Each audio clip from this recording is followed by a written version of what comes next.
বন্ধুরা, এটা মূলত বালিঘাট সংলগ্ন আরেকটা গভীর ঘাট। এখানে অলরেডি নির্দেশিকা করা রয়েছে যে সবাই চান করবেন না বা স্নান করবেন। এই কারণে দেখুন এই বালিঘাটের উল্টো দিকে ওই যে দূরে ইটভাটার যে চুলাগুলো দেখা যাচ্ছে, দেখুন সাদা একটা স্তর, ঠিক আছে। টোটাল এখান থেকে কিন্তু বালি ড্রেজিং হয়, বড় বড় পাইপের মাধ্যমে বালিগুলো তোলা হয়, ঠিক আছে। এবার এই যে বালিগুলো এখান থেকে তোলার কারণে এখানে কিন্তু নদীর নাব্যতা গভীরতা অনেক বেশি, কারণ সবসময় ড্রেজিং চলে।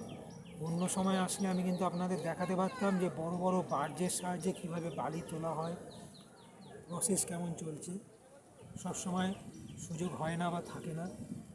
কিন্তু পাশাপাশি এখানে যেটা এখন বিষয়, যে যেহেতু একটা মেলা চলছে, গঙ্গাঘাট তৎসংলগ্ন এলাকা সৌন্দর্যায়ন, পরিষ্কার পরিচ্ছন্ন বিভিন্ন স্বার্থে প্রশাসন কিন্তু জায়গাগুলো অনেকটা ক্লিয়ার রেখেছে, নিট অ্যান্ড ক্লিয়ার।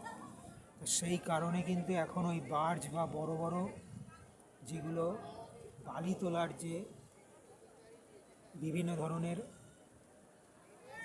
ছোটোখাটো বলতে পারেন, কি বলবো, জাহাজ ওগুলোকে বলা যায় না, সেই ধরনের যে ইকুইপমেন্টগুলো এখানে সেভাবে দেখা যাচ্ছে না। সেই কারণে এখানে নদীর স্রোতও বেশি, গভীরতাও বেশি, ডিপও বেশি, কারণ প্রতি মুহূর্তেই কিন্তু এখানে নদীর খোঁড়াই চলে সোজা কথা। তাই এই কারণে জলের স্রোতটাও বেশি। ভালো ধীর স্থিরভাবে লক্ষ্য করুন, বুঝতে পারবেন। আমি আপনাদের জন্য এই জন্য একটা খুব সুন্দর মানে কি বলবো, লোভনীয় ভিডিও তুললাম প্রকৃতির শোভা হিসাবে দেখানোর জন্য। ধন্যবাদ।